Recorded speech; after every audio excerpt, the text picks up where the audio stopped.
to share after I talked with her. It's so funny how this all came about. I'm Lori's mail lady. And I swing through there every day in that mail truck, and I'm so excited to get out and talk with her about a boring mail business. And she told me one day that she was starting this ministry, and I would say probably 3 or 4 weeks, almost every day that I pulled in there with that mail, it was on me, you know, like, you need to go talk to Lori. You need to share your story. Somebody needs to hear it. It's important. And so I made my mind up, and I said, I'm going to stop in here and just talk with her. Well, the first day I stopped to talk with her, she was on the phone, people were walking in. I'm like, oh, maybe I'm not supposed to. It seems like, you know, today's not a good day. Maybe I should just pass on this. But then it just kept on weighing on me, guys, because I know what a lot of people are still struggling with, and I said I got to make a way. Well, then we worked it out. Hey, I'm going to come and I'm going to talk and share my story. And then I got mandated to work today at the post office this past week. And I said, oh no, postmaster, see, sir, there's something important happening Saturday, and I need to be there. And so they're working it around with me, you know. Well, then the very next day, I got vertigo and fell and almost broke my hand. I said, man, shut up, devil, and sit down, because you're not stopping me from saying what needs to be said. And some of you know me, some of you don't. My name is Misty Moore, and I'm just here to share my story, just here to let you know. But for me, my addiction goes way back. I feel like it started before I started using. You know, like Lori said, there are more things than just drugs that people get addicted to. Sex, porn, food, gambling. For me, it was other things. So we're going to go way, way back. Me in my younger years, my very first memories, I don't know how far y'all can remember back, but my first memories were of me when I was about 3 years old. And I don't know if that's clinically possible or how it happened, but I think when certain traumas happen in your life, they're scarred into you on the inside, here and here. And some of my first memories, we were 3 years old, we were living in Texas at the time, and I remember my dad was arrested for murder. And I don't remember any of it, I didn't see it. He told me what happened. I just remember him leaving and going away. I remember his brother lived with us at the time, and I remember him beating and raping my mama. I remember him throwing me around. I remember him pistol whipping my mama from Texas to Kentucky. He beat her till she peed on herself. She was terrified. By the time I was 5 years old, we lived at Swan trailer park on 31. And at this time, my dad was out of the picture, and we had a stepdad. My stepdad he was not very nice. He was very abusive verbally. He would come through there, he would thump us on the head. One time they were shooting fireworks, and I was scared I'd gotten in trouble. He took my sister outside, they were shooting firecrackers, but I had to stay inside. And we had those paneling walls, and he made the light switch go off and made me sit in the dark. And I was terrified. Those rings on the paneling looked like eyeballs and faces looking at me, you know, but I'd cry and scream out loud, and he'd come in and whoop me as hard as he could, sling me down, turn the light off, and he'd go back outside, and I was left alone again. By the time I was 8, 9 years old, we lived on Longview Street here in Athens. Same stepdad. Continuously, he was abusive. He would leave bruises on us from grabbing us or whooping us, and eventually he got caught doing that and decided, well, I won't leave any marks, and he started taking switches and whipping us on the bottom of our feet till they bled. Said, show somebody those bruises. He beat my mama, he tried to choke her. I remember standing at their bedroom door, listening to my mama scream on the other side, and I was just terrified. I didn't know what to do. I run and try to call the police one time, and the phone was missing, you know, and I was just living in a world of chaos, and I really thought that was normal. That abuse progressed and to sexual abuse from my stepdad when I was about 9. And my mom was working a lot, going to school, and he would come in my bedroom at night when she was at night school. And I remember crying as an 8 or 9-year-old, thinking to myself, you know, how do I make sure he don't do this to my sister? My sister was 2 years younger than me. And so I always wanted to try to take the blunt of it, because as bad as it was worse thinking of him touching my sister, you know. And I remember trying to tell my mom what was going on. She had, I'm assuming, gotten up the nerve to leave him. And we were in a hotel room, and I said, Mom, I got something to tell you, you know. And I told her he's been touching me, you know. And the one thing I could not get out of my mind was the smile he had on his face when he did it, you know. And it was like poison inside of me. And I told my mama it took so much for me to do it, because I was terrified, you know, of what he might do to me. And at the time, my mom and dad were going through a custody battle. And she thought that my dad had put me up to saying it. So the next morning, I woke up and stepdad was still there. And so I had to live with him and face him every day and continue with the abuse. I do remember some good memories. I remember my mom always trying to make sure we had a good Christmas, and the smile on her face when we were so excited to get our gifts. I remember painting Easter eggs with my mama. And I remember when my daddy got out of prison, and he'd come and we'd get to go visit him every other weekend, and he ended up marrying another lady. I had stepbrothers, and I just want to put it on the record. My stepbrother is the reason I'm terrified of cows today. I'm terrified of cows. But there were good things, there were bad things, but the thing was, all these traumatic events changed me. I went from an innocent child, which I didn't have much innocence if you really look at my childhood, but it changed me on the inside, and I was full of anger, fear, pain, shame, darkness, emptiness, loneliness. And can you imagine at 9 years old having that inside of you? So as I took that into my teenage years, it was a poison. And I didn't think it was fair that nobody else was feeling the misery that I felt inside me. And I took it out on a lot of people. I had my first panic attack when I was 12 years old.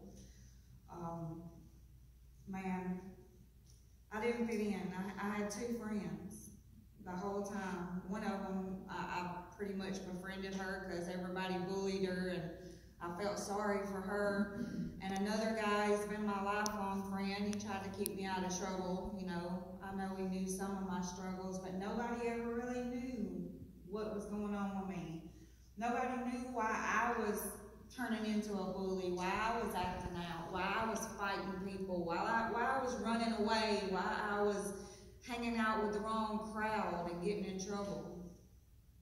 By the time I was 14, I'd been fighting, skipping school. I'd gotten involved with a young guy, and he was no good for me, I'm gonna tell you. My mom and dad tried to warn me, but I was stupid back then. So hanging out with the wrong people, I ended up involved with things that I never would have been involved with. Hurting people I never would have hurt. At 13, I was introduced to church. One of my so-called friends, she went to church, and I loved going, but it was never for the right reasons. I went to be cute, to look at boys, to sing, because I like to sing, you know, but to hang out, get away from home, and then I knew when we got out of church, we could go do whatever we wanted to do. We was teenagers, you know. But it was never for the right reason. My daddy tried to be the cool parent when he got out, you know, letting us go square and hang out with our boyfriends and what have you. But stuff just kept happening. I used to wonder, how could so many bad things happen to one person? I used to get angry at God even. You know, if you love loved me. You know, you wouldn't let this happen to me. It took me forever to realize how wrong I was. When I was 13 years old, staying the night at my grandmother's house, my aunt, her husband, tried to have sex with me. Back then, it was hush hush. Let's be quiet. No need to say anything. He didn't do anything, but inside, it's like he had already done it, even though he didn't get to. You know, that's how things were handled. Don't talk about it. You know, he's got a good job. Let's not upset everything. But everything was upsetting me. You know. At 14, hanging around with these bad kids, my boyfriend's brother, we'd gone to a party somewhere I shouldn't have been. I was drinking, smoking pot, hanging out with all the wrong people and in the wrong place. My boyfriend's brother held me down and raped me. His dad walked in, and I'm screaming. And his dad turned around and walked out and closed the door. They were all alcoholics and drug addicts. And I didn't tell people about that. I wasn't where I was supposed to be. I was scared of getting in trouble. I was afraid nobody would believe me. So there's some more stuff that I can just put in here, and nobody ever has to know. Well, I ended up being arrested for shooting into an occupied dwelling at 14 years old. That's a drive-by shooting. I didn't do it, but I was with the people that did it. I was hanging out with a rough crowd. We were all doing what we wanted to do, and I ended up going to a detention center, probably one of the best things that happened to me. It was good and bad at the same time. But while I was in there, I was attacked my first night. I woke up with a pillow over my face, the girl that was in there with me. After detention, I still didn't learn my lesson. Sneaking out, drinking, smoking, trying acid now.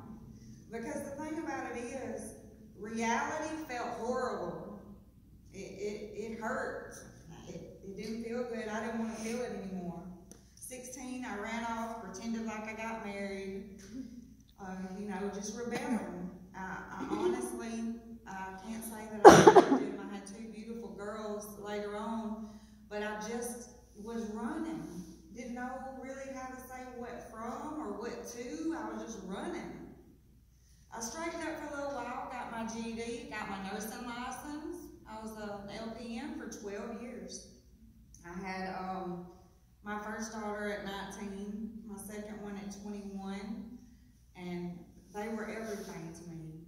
I mean, my whole world. I worked full time. I went to nursing school to try to get a higher degree, was raising my kids, and my husband at the time, he didn't want to work and smoked pot all the time, and we just couldn't really get anywhere.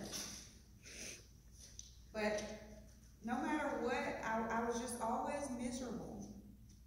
I found out he was cheating on me, and that's where my downfall. I take it back to there. I know it started before, but once I found out that this person I was married to, the father of my kids, he wasn't being faithful, he wasn't being loyal, what's wrong with me? It's all these things that have tarnished me over the years, and I'm not good enough. And stuff hit the fan after that. I left him, we divorced, and my depression got worse. My anxiety got worse. They tried me on lots of different meds for it. I turned into a zombie from the medicine for my depression. I started self-medicating. I started going out every weekend, drinking every weekend. And the excitement and the fun of going out and partying and hanging, it seemed like it temporarily took me away from the pain. It temporarily numbed me. But then I was still miserable, you know, when all that left. I always searched for a fix in some way. Well, then I met a guy at one of the clubs that I was going to, and he introduced me to ice and meth and crack. You know, I I'd never tried those things. I remember hearing about people being addicted and losing everything they had. I remember even saying, that'll never be me. You know, how can you lose everything you have? I thought I was in control. I justified it. I thought I was in control because I was still going to work, still had enough money to pay my bills. You know, in my mind, I rationalized being able to do these drugs because I'm still maintaining. So I must not be addicted, is what I thought. And then we found a way to make it. Started cooking it ourselves. So then there was just no hope. You know, I ended up quitting my nursing job so that I could work in construction because they didn't drug test. And I was like, wait a minute, you know, is there a problem? No, I'm choosing to do this. You know, but that was a lie. That was my addiction lying to me. I finally got away from that guy. The longer we did those drugs, the more controlling, the more abusive he got. And it took an act of Congress, nothing but God, really, to get me away from him. My dad was arrested 3 times, false accusations trying to rescue me from this man's house. He stopped all of my mail. He had me investigated for fraud, you know, trying to hold me there. But I got away from him. I cleaned up, moved back in with my mom, and I got another job as a nurse working at the prison in Capshaw. It distracted me long enough to straighten up. I got a duplex apartment. I was living next to my favorite aunt. I had gotten a brand new Chevy Malibu. I was making payments on it. Life was looking up, you know. Things were looking good. I seemed to kind of be getting things back in order in my life. But I continued to drink on the weekends, going out and partying. Then I met a guy on a motorcycle. I tell you what, I'll never look at another guy on a motorcycle.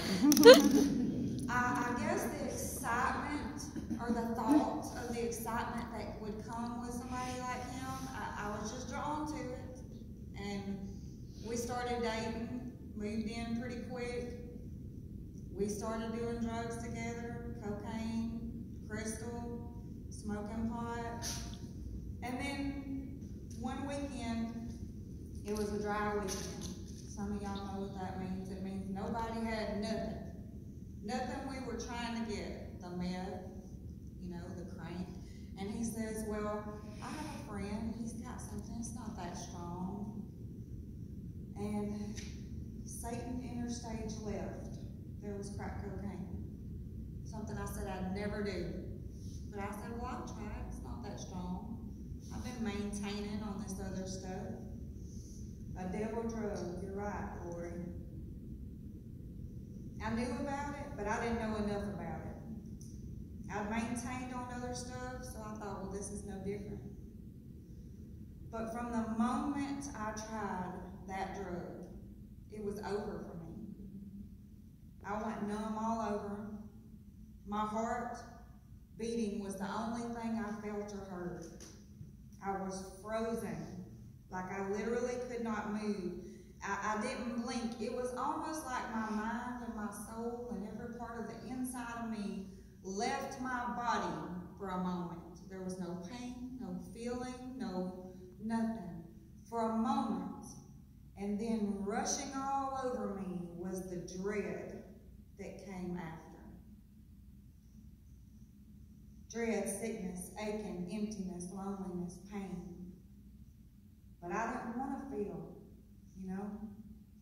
That's what I was running from, the pain, the anger, the emptiness. I didn't want to feel that anymore. Bring it back. Give me more. It took it away. It numbed it. It deadened it. Within months, we were using daily. We were out of money. We were selling our belongings. The apartment that I had looked like a dump. Nobody cleaned it. We didn't think about cleaning. Everything annoyed me. I was agitated by everything. I withdrew. I didn't want to be around anybody. But I still thought nobody could tell I was using. I really thought nobody could tell. Even though I went from 190 pounds to 120 pounds, even though I went from, having all of my belongings and a good paying job and my children and stuff, I thought, well, nobody can see this happening in me. I lost so much weight, I looked sick. But in my sick mind, I thought, I'm finally skinny, I ran into my sister one time on a side road, on a country road. We hadn't seen each other in a while. And I remember she got out of her car, we both did, started walking towards each other, and she had to stop, and she just started sobbing. And I can only, speculate, I can only think that she must have been just torn up by how sick I really looked and how I really, because I said, I'm okay, it's okay, and I laughed it off. I had no feelings whatsoever. It was like there was two me's. There was the me that everybody used to know, and there was the addicted me. And there were literally two people inside of me constantly fighting. I quit my job at the prison. I was losing my ability to keep it together. And I just stopped going. I never renewed my nursing license after that. I let it go. It wasn't important to me anymore. I was arrested for possession, arrested for public intoxication. At one point, my kids were gone. I couldn't take care of them. My career was gone. My apartment was gone. I ended up living on the streets of Decatur, pretty much by choice. That was the only place I could be and get high and nobody say anything to me. I knew I couldn't take care of my kids in my sickness. They had gone and stayed with their dad for a while. And I remember taking them and dropping them off, and as I was leaving, I hurt so bad.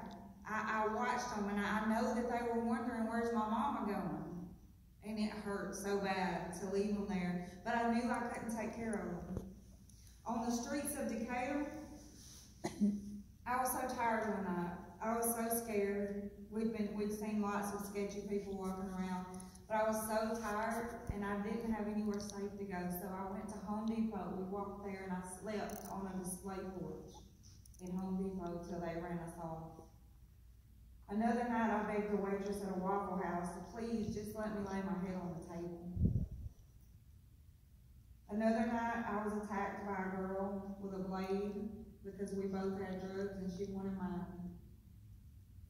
Another night I was up there, my boyfriend and I at the time were walking down the street, and there were three guys that came out walking beside us and behind us. And I said, we don't have any money. And they said, well, you can do some other things. And another thing, I justified, well, I'm not having sex for it. I must not be addicted, And I said, no, we're waiting for somebody. We hurried up and got to the Dollar General. It was nighttime. It was closed. And my boyfriend took off to try to go get, some more drugs, more cocaine, more crack. So he left me there to wait for him. One of the three guys that had been following us came around. He said, hey, you don't want to wait right here. The police stay over here. You want to go across, I'm buying that house across the street. Why don't you go over there and wait? I said, no, I don't think I'll wait right here. I'm supposed to wait right here. And I turned to look around the soda machine to see if I could see my boyfriend, and I never saw it coming. I was beaten in the right side of my head, and just a few hits almost knocked me unconscious. I couldn't see anything, but I felt this man pick me up and run with my body across the street. What I didn't know was that house across the street was abandoned, and there was a shed back behind it that was abandoned. As we got in the middle of the street, I started to wake up.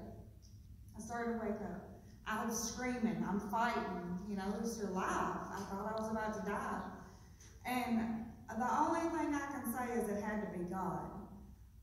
As we went across, there's a chain link fence, and the street light hit that chain link fence with in such a way that it was the brightest light shining to me. I reached out with everything in me, grabbed a hold of that chain link fence and held on while he beat me and beat me and tried to, I'm assuming, get me to go back unconscious so he could do whatever. I probably would have been beaten, raped, killed. If not for God. Because what else could it have been shining that light for me, saving me that day? There were times people would say, don't you love your kids? Your kids love you. They miss you. I love my children. There was no other love as strong as that other than what my Lord has for me. But it wasn't a lack of love, you know, that kept me away. It was a sickness. It was an illness. It was becoming more and more dreadful every time I came down. I know I was close to death several times. There was one time in particular, and I'd been up for several days, and I took a hit and my entire right side of my body went numb.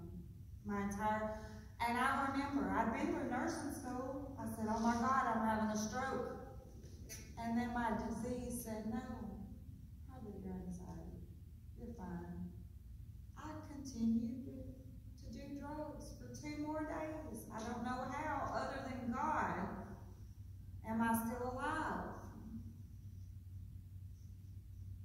Man. Ended up moving to Florida with this addict boyfriend of mine, supposedly to try to get clean. Didn't work. We moved in with some friends that he had. They were in sobriety for about a year. We got day jobs, day labor jobs, and the minute we had money, we were broke again, and not only did we lose everything all over again, we compromised the sobriety of the friends that we were staying with. To this day, that eats me alive. Then it didn't bother me at all.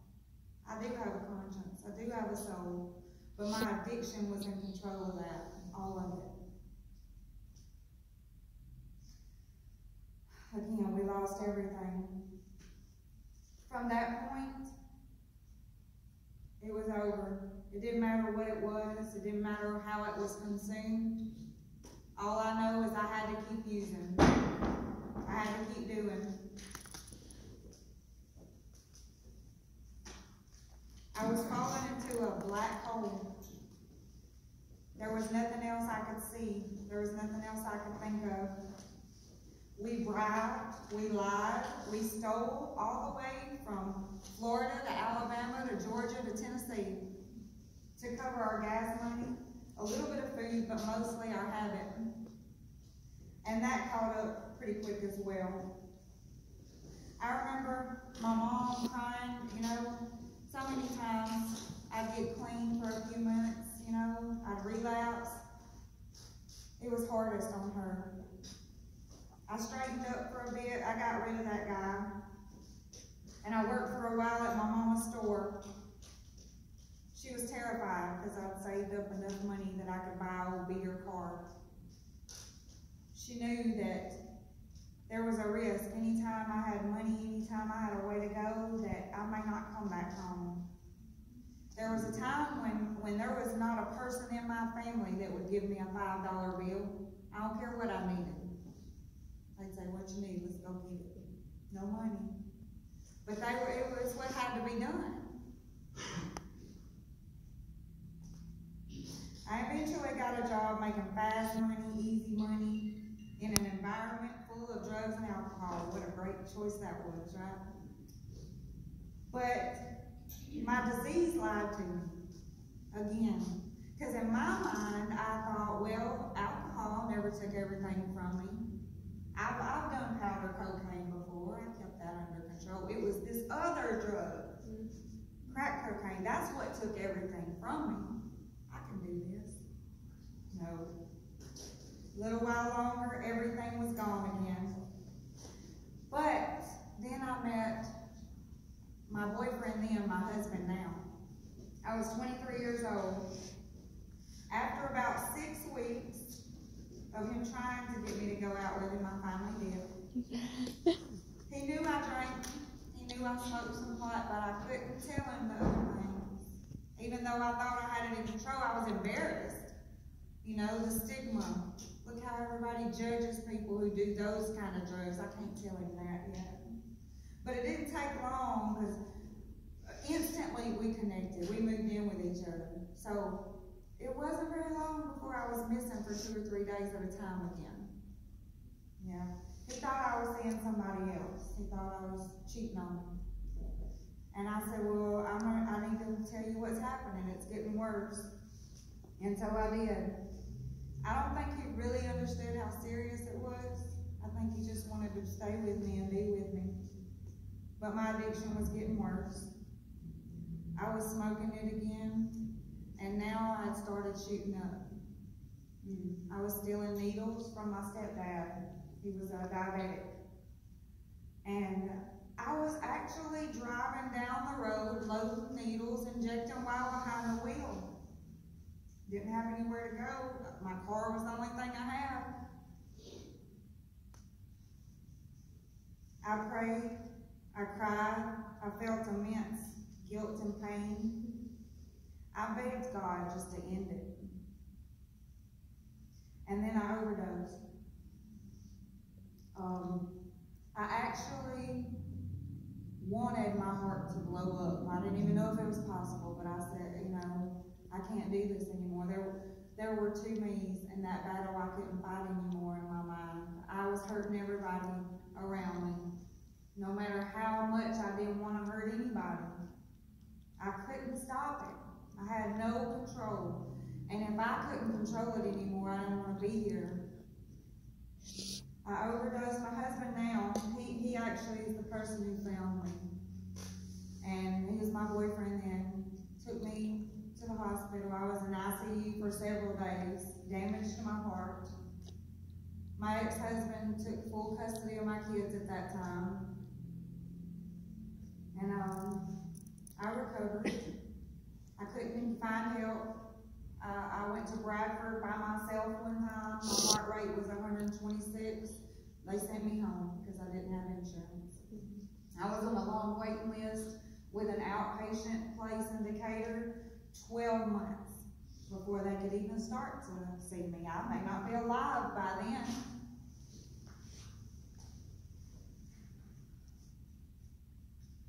Man, my boyfriend was constantly missing work, driving around looking for me.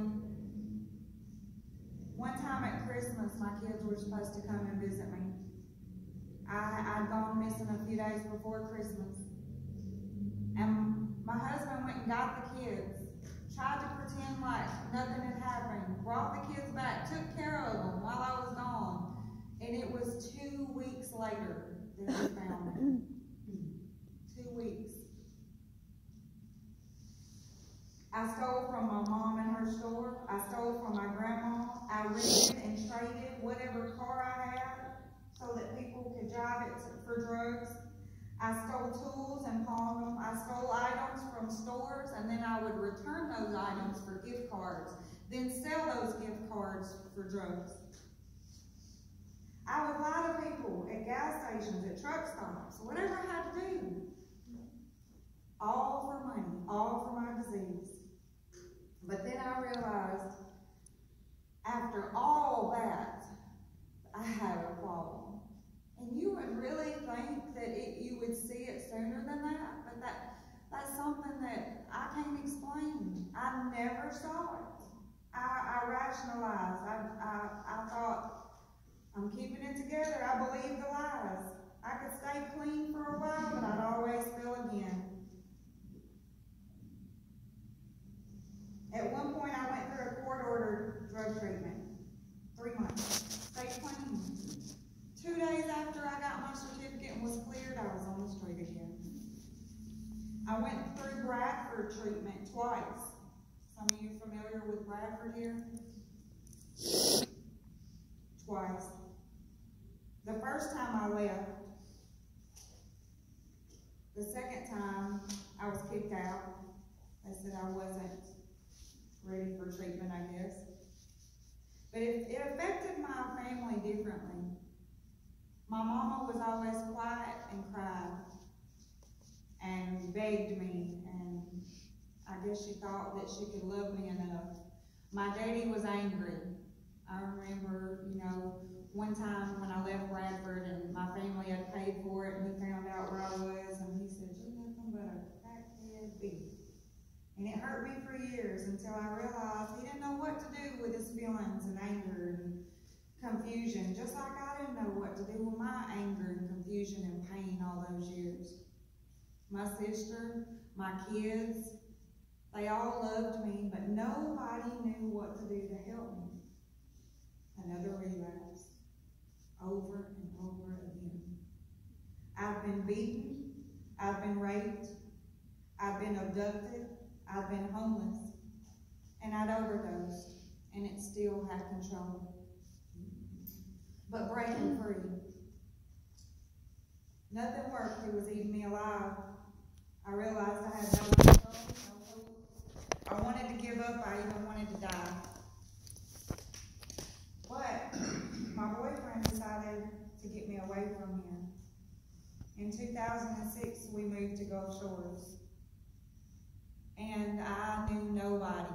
None of the people, none of the places. Because before I could go in a gas station and I could have been clean for 3 months. But if I saw one person that reminded me, or I smelled something, or I heard something, or a song, it's a trigger, and it was all over again. So it took me 6 hours away from here. When we first got down there, I remember thinking, I know nobody, I know nothing. But I would constantly be looking around at these sketchy areas, catch myself looking down the street when we go by. Anybody standing around, walking around out there?